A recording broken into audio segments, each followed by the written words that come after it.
دوستو پروفیسر انور جمال صاحب کی تصنیف ادبی اصطلاحات کی نئی ویڈیو کے ساتھ عمر بلال آپ کی خدمت میں حاضر ہے۔ آج جس اصطلاح پر گفتگو ہوگی وہ ہے اشتراکیت یا سوشلزم۔ آغاز تاریخ سے پہلے شکار کے دور کا انسان ایک مجموعی اشتراکیت کا پابند رہا ہے۔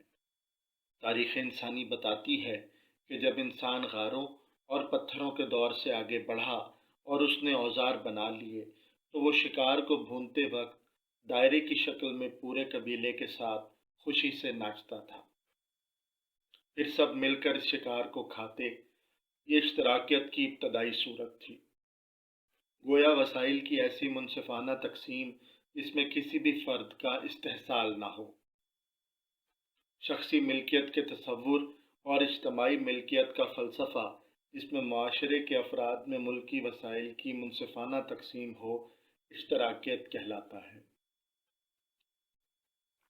ہوس زر، خود غرضی اور ملکی وسائل پر قبضے کی خواہش اشتراکی فلسفے کے عملی نفاذ کے راستے میں ہمیشہ رکاوٹ رہے ہیں۔ زرعی اور صنعتی انقلاب میں بھی تمیز بندہ و آقا برقرار رہی۔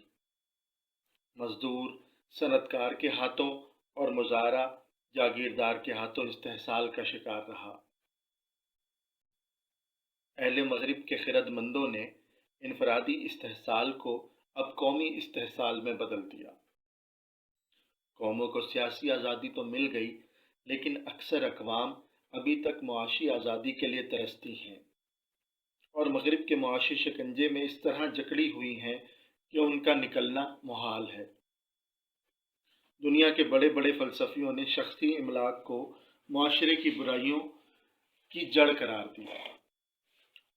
چنانچہ کارل مارکس سے بہت پہلے اہل حکمت نے مقتدر طبقے اور مذہبی پیشواؤں کے گٹھ جوڑ میں چھپی مکاری کی طرف اشارے کیے، جس کی بدولت طاقتور طبقہ مزدوروں کی کمائی پر عیش کرتا ہے۔ ایڈم سمتھ اور ڈے کارٹ نے محنت کو تمام دولت کا منبع قرار دیا۔ کارل مارکس کا اہم کام یہ ہے کہ اس نے اشتراکیت کے مثالی تصور کو نہ صرف قابل عمل بنایا بلکہ اسے ایک سائنٹیفک اور منطقی نظام بنا کر پیش کیا۔ دوستو، آج کی ویڈیو میں ہم نے اشتراکیت یعنی سوشلزم پر گفتگو کی۔ انشاءاللہ ایک نئی ویڈیو کے ساتھ پھر آپ کی خدمت میں حاضر ہوں گا۔ تب تک کے لیے عمر بلال کو اجازت دیجیے۔ اللہ حافظ۔